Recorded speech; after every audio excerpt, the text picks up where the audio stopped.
نے قبل از وقت پڑاؤ کا فیصلہ کیا، باز شکار کی تلاش میں روانہ ہو گیا اور کیمیا گر نے اپنی پانی کی بوتل لڑکے کو پیش کی۔ تم تقریباً اپنی منزل کے قریب پہنچ چکے ہو، کیمیا گر بولا۔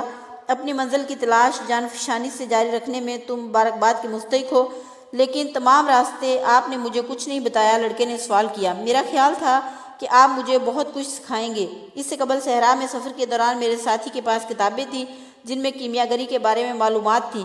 یہ سب کچھ سیکھنے کا صرف ایک ہی راستہ ہے، کیمیا گر بولا، اور وہ ہے عمل۔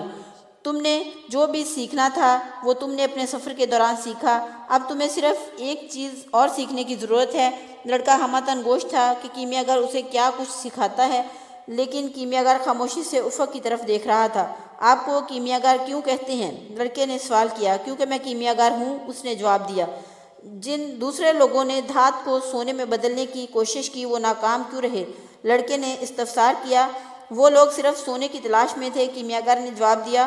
وہ خزانہ تو پانا چاہتے تھے لیکن اس کے لیے مشقت کرنے کو تیار نہیں تھے۔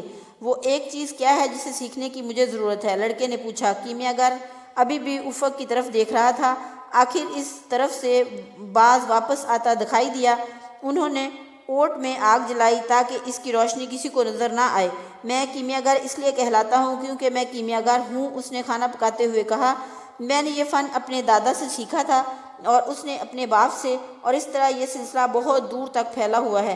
ہم دونوں اسم اعظم پکھراج کی تختی پر لکھا کرتے تھے، لیکن انسانوں نے پھر آسان چیزوں کو رد کرنا شروع کر دیا اور اس کی جگہ غیر ضروری تفاصیل اور فلسفیانہ تحریروں نے لے لی، اور انہوں نے سوچنا شروع کر دیا کہ ان کی رسائی ان چیزوں تک ہے جو اس سے قبل لوگوں سے چھپی ہوئی تھیں۔ اس لیے وہ مشکل پسند ہوتے گئے اور غیر ضروری تفصیل سے ہر بات اور ہر تحریر طویل سے طویل تر ہوتی گئی، لیکن پھر بھی پکھراج کی تختی ابھی تک سلامت ہے۔ آخر اس تختی پر تحریر کیا ہے؟ لڑکے نے پوچھا۔ کیمیا گر نے ریت پر کچھ لکھنا شروع کیا اور 5 منٹ کے اندر ایک شکل بنائی۔ جس وقت کیمیا گر ریت پر کچھ لکھنے میں مصروف تھا، لڑکے کو بوڑھے بادشاہ کا خیال آیا۔ تختی پر یہ تحریر ہے۔ کیمیا گر نے یہ جب لکھنا ختم کیا تو بولا۔ لڑکے نے تحریر کو پڑھنے کی کوشش کی لیکن اسے ناکامی ہوئی۔ اس طرح کی تحریر میں نے انگریز کی کتاب میں دیکھی تھی۔ نہیں، یہ اس طرح کی ہے جیسے پرندوں کی پرواز تھی۔ صرف منطق کے ذریعے اس کو سمجھنا ممکن نہیں ہے۔ یہ کائنات کی روح تک رسائی کا براہ راست طریقہ ہے۔ دانا لوگ یہ سمجھتے ہیں کہ دنیا جنت کا ایک نمونہ ہے یا اس کا عکس ہے۔ اس کا وجود اس بات کی علامت ہے کہ کہیں پر ایسی دنیا بھی ہے جو ہر لحاظ سے مکمل ہے۔ خدا نے یہ دنیا اس لیے بنائی کہ اس دنیا میں نظر آنے والی چیزوں کے واسطے سے لوگ اس کے روحانی وجود تک رسائی حاصل کر سکیں اور اس کا محیر العقول نشانیوں کو سمجھ سکیں، اور عمل سے یہی کچھ مراد ہے۔ کیا مجھے بھی اس تختی کی تحریر کو سمجھنا چاہیے؟ لڑکے نے سوال کیا۔ شاید اگر تم کیمیا گر کی تجربہ گاہ میں ہوتے تو یہ اس تحریر کو سمجھنے کا بہترین وقت ہوتا، لیکن چونکہ تم صحرا کے بیچوں بیچ ہو اس لیے اپنے آپ کو اس میں ضم کر دو۔ صحرا تمہیں دنیا کی سمجھ عطا کر دے گا، بلکہ دنیا کی کوئی بھی چیز اس کی اہلیت رکھتی ہے۔ تمہیں صحرا کو سمجھنے کی بھی ضرورت نہیں۔ تم اگر ریت کے ایک ذرے پر بھی غور کرو تو تمہیں اس میں بھی تخلیق کے محیر العقول کارنامے نظر آئیں گے، اور اپنے دل کی آواز سنو۔ اس کو قدرت کے تمام تر رازوں تک رسائی حاصل ہے، کیونکہ اس کا اپنا وجود اس کائنات کی روح سے نکلا ہے اور وہیں اسے ایک دن لوٹ کر جانا ہے۔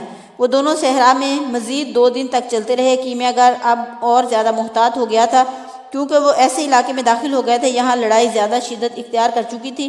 جیسے جیسے وہ صحرا میں آگے بڑھ رہے تھے، لڑکا اپنے دل کی آواز سننے کی کوشش کر رہا تھا۔ اس سے قبل اس کا دل اسے کہانیاں سناتا تھا، مگر اب وہ خاموش تھا۔ پہلے اس کا دل اسے گھنٹوں اپنی اداسی کی داستانیں سناتا تھا، اور کبھی صحرا میں طلوع آفتاب کے منظر پر اتنا جذباتی ہو جاتا کہ لڑکے کے لیے اپنے آنسو چھپانا مشکل ہو جاتا۔ جب خزانے کا ذکر آتا تو اس کی دھڑکن تیز ہو جاتی تھی، اور جب اس کی نظر نہ ختم ہونے والے صحرا پر پڑتی تو یہ ڈوبنے لگتا، لیکن وہ خاموش کبھی بھی نہ ہوتا۔ اس وقت بھی نہیں جب لڑکا اور کیمیا گر خاموش ہوتے تھے۔ ہمیں آخر اپنے دل کی آواز سننے کی کیا ضرورت ہے؟ اس نے کیمیا گر سے سوال کیا جب وہ پڑاؤ ڈال چکے تھے۔ کیونکہ یہاں بھی تمہارا دل ہوگا، وہیں خزانہ ملے گا، کیمیا گر نے جواب دیا۔ لیکن میرا دل تو بہت پریشان ہے، لڑکا تلخی سے بولا۔ اس میں خواب ہیں، اس میں جذبات کا ایک سمندر موجزن ہے، اور یہ مجھے بہت تکلیف دیتا ہے اور مجھے راتوں کو چین نہیں لینے دیتا۔ بہت خوب، پھر تو تمہارا دل زندہ ہے، اس کی بات پر دھیان دو۔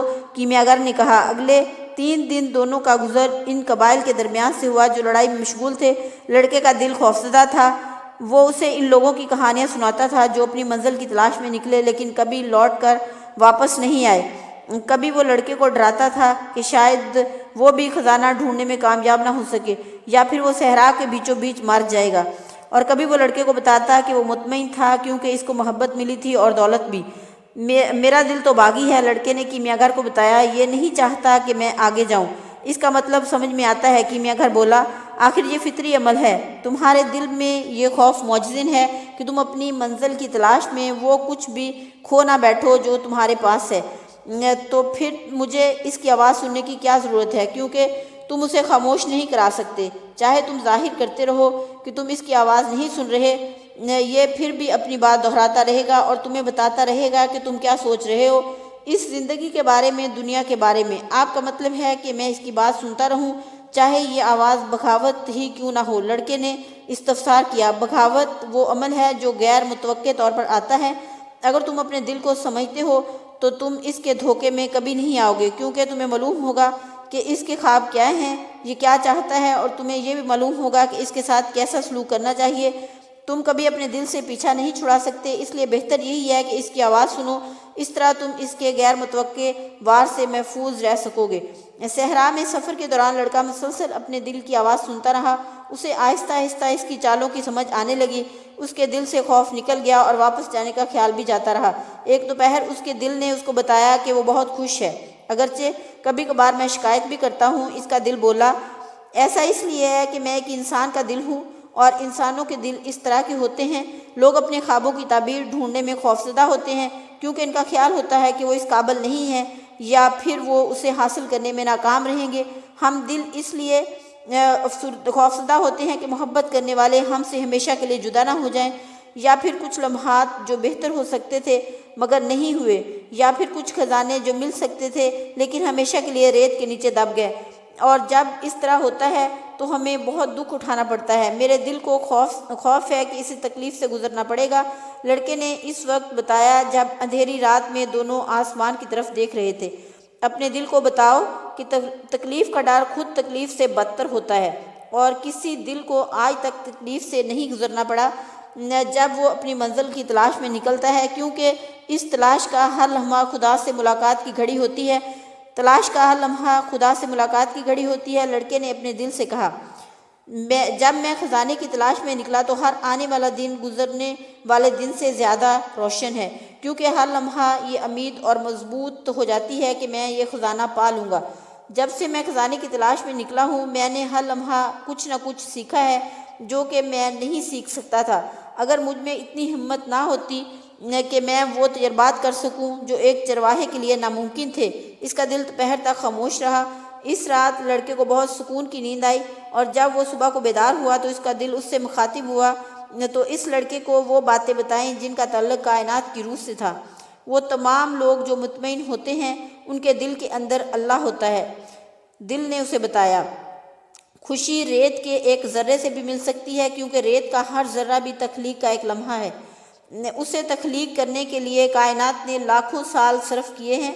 دنیا میں ہر شخص کے لیے ایک خزانہ منتظر ہے۔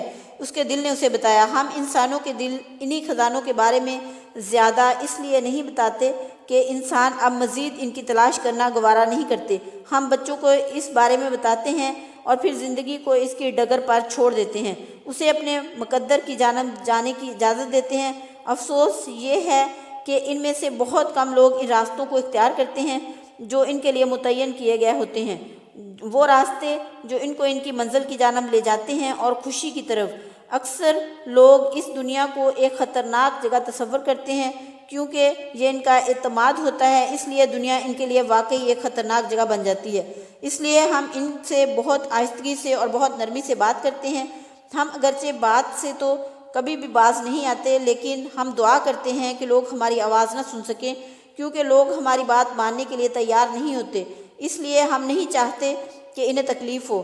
دل آخر انسان کو اس بات پر کیوں نہیں مجبور کرتا کہ وہ اپنی منزل کی تلاش جاری رکھے؟ لڑکے نے کیمیاگر سے پوچھا، کیونکہ اس طرح دل کو ناقابل برداشت اذیت کا سامنا کرنا پڑتا ہے۔ جو وہ نہیں کرنا چاہتا، کیمیا گر نے جواب دیا۔ اس کے بعد لڑکے کو اپنے دل سے آگاہی حاصل ہو گئی۔ مجھ سے بات کرنا کبھی ختم نہ کرنا، اس نے اپنے دل سے کہا، اور جب میں اپنی منزل سے بھٹکنے لگوں اور اس بات کا خطرہ ہو کہ میں اپنی کوئی خواہش ترک کر دوں گا تو مجھے جھنجھوڑنا، مجھے جگانا، اور میں عہد کرتا ہوں کہ جب بھی کبھی مجھے تمہاری آواز سنائی دی تو میں ضرور اس پر عمل کروں گا۔ اس رات اس نے یہ تمام بات کیمیا گر کو بتائی۔ کیمیا گر نے محسوس کیا کہ لڑکے کا دل کائنات کی روح کی طرف لوٹ آیا تھا۔ اب مجھے کیا کرنا چاہیے؟ لڑکے نے پوچھا۔ احرام کی جانب سفر جاری رکھو، کیمیا گر نے جواب دیا، اور علامات کی پہچان اور ان پر عمل کرنے پر کاربند رہو۔ تمہارا دل یہ صلاحیت رکھتا ہے کہ خزانے تک تمہاری رہنمائی کر سکے۔ کیا یہی وہ واحد چیز ہے جسے جاننے کی مجھے ضرورت تھی؟ نہیں، کیمیا گر بولا، جس چیز کو جاننے کی تمہیں ضرورت ہے وہ یہ ہے کہ اس سے قبل کہ تمہیں اپنے خواب کی تعبیر ملے، کائنات کی روح تمہارا امتحان لے گی۔ یہ کسی منفی نقطۂ نظر سے نہیں ہوتا، بلکہ اس لیے کہ خزانے کے ساتھ ہم اس پر بھی عبور حاصل کر لیں جو کچھ ہم نے سیکھا ہے، اور یہ وہ مقام ہے جہاں زیادہ تر لوگ جدوجہد ترک کر دیتے ہیں۔ اس کو ہم صحرا کی زبان کہتے ہیں۔ مسافر نے پیاس سے اس وقت جان دے دی جب اس کی نظریں افق پر کھجور کے درختوں کو دیکھ سکتی تھیں۔ ہر تلاش کا آغاز ابتدائی کامیابی سے اور اختتام فاتح کے اختتام پر ہوتا ہے۔ لڑکے کو اپنے وطن کی ایک ضرب المثال یاد آئی۔ رات کے تاریک ترین لمحات صبح سے تھوڑی دیر قبل آتے ہیں۔ اگلی صبح خطرے کا پہلا نشان مسلح جنگجوؤں کی آمد کی صورت میں ظاہر ہوا۔ انہوں نے ان دونوں کو گھیرے میں لے کر پوچھا کہ وہ ادھر کس مقصد سے آئے ہیں۔ میں ایک باز کے ساتھ شکار کھیلنے نکلا ہوں، کیمیا گر نے جواب دیا۔ ہمیں آپ کی تلاشی لینی ہے تاکہ ہم تسلی کر سکیں کہ آپ لوگ مسلح تو نہیں ہیں۔ جنگجو بولے۔ وہ دونوں اپنے اپنے گھوڑے سے نیچے اتر گئے۔ تمہارے پاس اتنی رقم کیوں ہے؟ قبائلی جنگجو نے لڑکے کی تلاشی لیتے ہوئے سوال کیا۔ میں احرام مصر تک جانے کے لیے گھر سے نکلا ہوں، لڑکے نے جواب دیا۔ ایک جنگجو کیمیا گر کے سامان کی تلاشی لے رہا تھا۔ اس نے کیمیا گر کے سامان سے ایک بوتل نکالی جس میں کوئی مشروب تھا، اور ایک شیشے کا پیلے رنگ کا انڈا جو مرغی کے انڈے سے تھوڑا سا بڑا تھا۔ یہ کیا ہے؟ جنگجو نے کیمیا گر سے سوال کیا۔ آب حیات ہے اور سنگ فلسفہ، یہ کیمیا گر کا کار عظیم۔ جو کوئی بھی آب حیات پیے گا تمام امراض سے محفوظ رہے گا، اور اس انڈے کا ایک بھی ذرہ کسی بھی دھات کو سونے میں بدل دے گا۔ عربی اس پر ہنسنے لگا۔ کیمیا گر بھی مسکرا دیا۔ انہیں کیمیا گر کا بیان بہت مضحکہ خیز لگا۔ انہوں نے دونوں کو جانے کی اجازت دے دی۔ آپ ہوش میں تو تھے؟ لڑکے نے بدوؤں کے جانے کے بعد کیمیا گر سے پوچھا۔ آپ نے ایسا کیوں کہا؟ تاکہ تم زندگی کے ایک سادہ سے سبق سے آگاہی حاصل کر سکو، کیمیا گر نے جواب دیا۔